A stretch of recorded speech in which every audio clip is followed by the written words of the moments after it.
After the house gets quiet and the kids go to bed, we are all so tired and we just want to relax. But I have fallen into the trap of wasting those precious evening hours, and it cost me every single next day.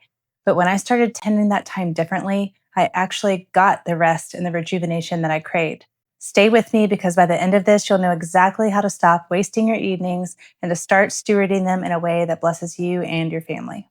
Moms and homemakers, we go from sun up to sundown and we have very full lives, gloriously so. We spend the day taking care of people, making meals. I'm sure I don't have to tell you what we all do. I'm sure you're all very aware. But we're not only managing the home, we're figuring out how to do it well. We're troubleshooting. We're loving our children. We're learning to love our husbands better. And there's just a lot of engagement, a lot of relating. And by the end of the day, we're exhausted mentally, physically, spiritually. And a lot of times it's a good exhaustion, but nevertheless, we are tired. I saw something a while back that I haven't been able to get out of my head because it was pretty funny, but it was also a little too real. So yeah, it just keeps popping up in my mind. There was a girl who just kept saying she can't wait to go to bed at a good time. She's going to go to bed. She's so tired. She's going to get up early in the morning. But once the kids were in bed, it jumped over to her laying on the couch and it was like 11 p.m. and she was scrolling with this dull look on her face and just mouthed, "It's like a reward."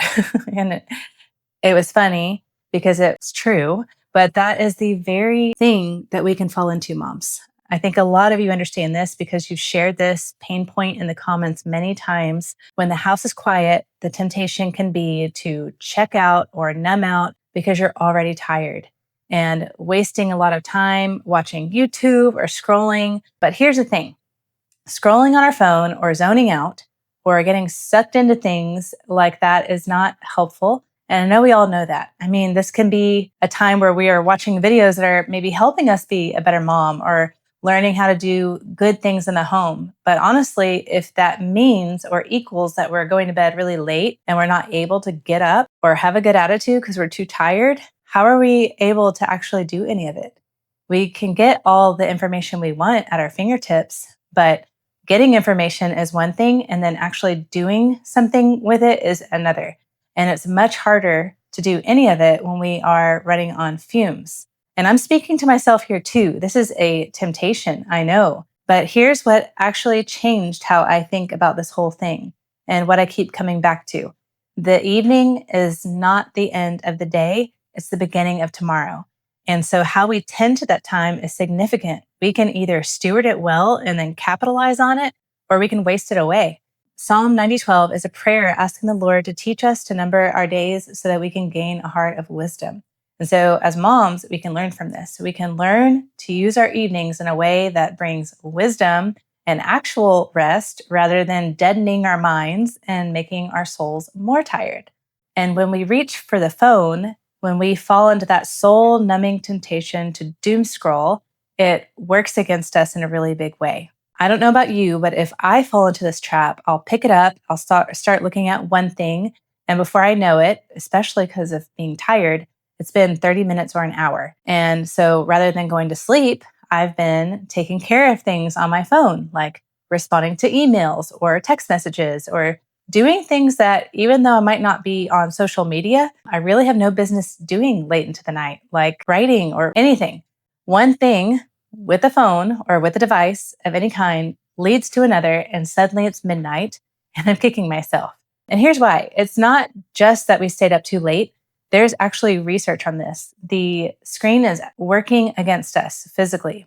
I think we all know that it messes with your melatonin and it keeps your brain alert instead of helping it wind down. So it's not only physically keeping us from going to sleep, it makes it harder to fall asleep even when we finally put it down.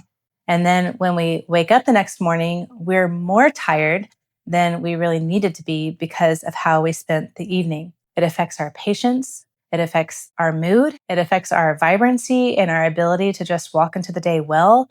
And that cost was well within our control. By the way, if you're tired of feeling behind at the end of every day, I created a toolkit that helps you build the kind of rhythms that we're talking about right now. There's a lot of simple tools inside that you can start using tomorrow, and it's all very practical and simple. Check it out, the link down below. But let's keep going. So the answer isn't just to try harder to put it down, because honestly, by 9 p.m. or whenever, willpower is already gone. So what actually helped me was making it harder to pick it up in the first place and making some decisions ahead of time. Generally speaking, it's best not to look at any screen at least an hour before bed. And that's just scientifically a fact, and longer if you can. So the idea here is to create friction between you and the thing that's keeping you from going to bed. Example, you could put your phone on airplane mode or having your screen in black and white, and doing things to make your phone overall less attractive is always a good thing. And then make the things more attractive and more accessible that are more life-giving, like setting on a book where you're going to be so that you pick that up instead of picking up your phone or even a computer to take care of projects or tasks or whatever. For a lot of us, it is the phone or a device. For others, it might be getting sucked into some kind of a project late at night.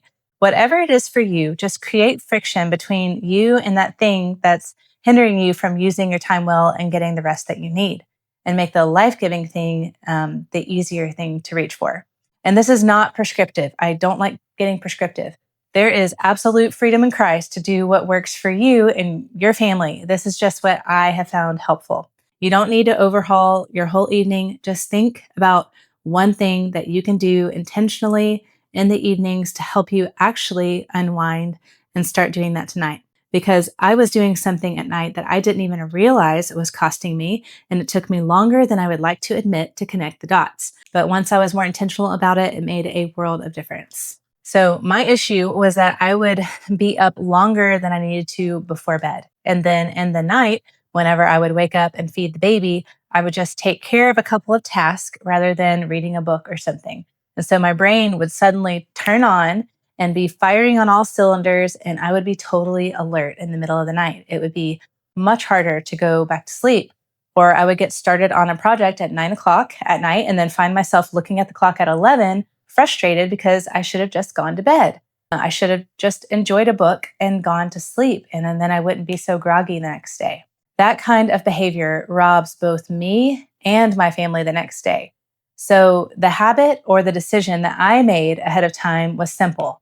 Nothing past 8 or 8:30. No projects, no email, no messages.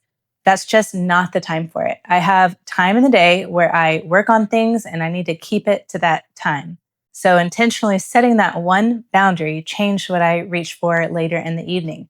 And it helped me move towards bed at a reasonable time, even if I had to dream feed the baby. It helped me avoid getting revved up in the night hours. And I want to be clear, I am still in this with you. Building healthy habits like this is something that I'm continually refining. We are all in process, and this is a normal part of the process. We're all going further up and further in. By the way, if you are new here, I'm Lauren. I'm a homeschooling mom of 6, and this channel is all about building fruitful, life-giving homes through simple, God-honoring rhythms. If that sounds like something you need, go ahead and like and subscribe so that you don't miss my weekly videos. So with all that said, here is the evening rhythm that I personally landed on. Your brain needs a signal that the day is ending. It won't do it on its own. So one helpful question that I have thought through, and this might be helpful for you to think through, is what are some things that you can do before bed to help you start winding down and start moving towards rest? Or what are some things that will help you start thinking about tomorrow, and how can you help tomorrow morning go smoother?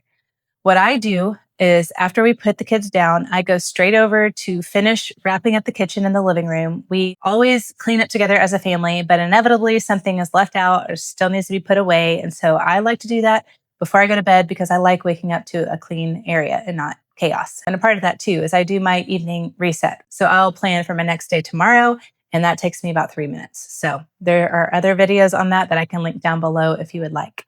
And then I go straight to the shower. I actually enjoy lighting a candle or turning on low lights. I have a warm amber night light that I turn on while I'm in the shower. It just kind of starts winding me down because the day is very stimulating, to say the least, very full. And just having some quiet and some low lights is really nice. So I come out and I'll get my clothes laid out for the next day. I'll go ahead and prepare my coffee, make sure my Bible is where I will be in the morning so I don't have to go searching for it. And then I get everything I need for the evening for the baby. And then I go straight to spending time with my husband. When we are together, our phones and our computers are usually not around us. If I wanted to check my phone one last time to respond to any messages, I try to do that before I sit down with him. That's the time to do that, because after we spend time together, it's time to go to bed. So the last thing that I want to do is to start engaging with my phone right before I get in bed, because that usually ends up in a spiral again. So when it's time to feed the baby or head to bed, I'll try to grab a book and not a phone, because again, that's not the time for business. That time of day is for winding down. And I try to have everything wrapped up. No new projects, no email, no messages by 8 or 8:30. And a big part of why it's so easy to get carried away at night is because there's no cap. Everyone is in bed and no one is needing anything from you. During the day, we have natural constraints as moms that are actually very helpful. They keep us from overspending our time on something that just doesn't deserve it. So I just try to give myself that same boundary in the evening. Make it easy to do the good thing. Make it harder to reach for the thing that is going to cost you tomorrow. So again, here's what I keep coming back to. The evening isn't the end of the day, it's the beginning of tomorrow. And I've found that it's very impactful to steward that part of the day well. The evening is where we either set ourselves up to be fruitful tomorrow or we rob ourselves of it. And if you want help building rhythms like this, don't forget about that toolkit that's linked down below. Thank you so much for being here today, and I'll see you in the next one.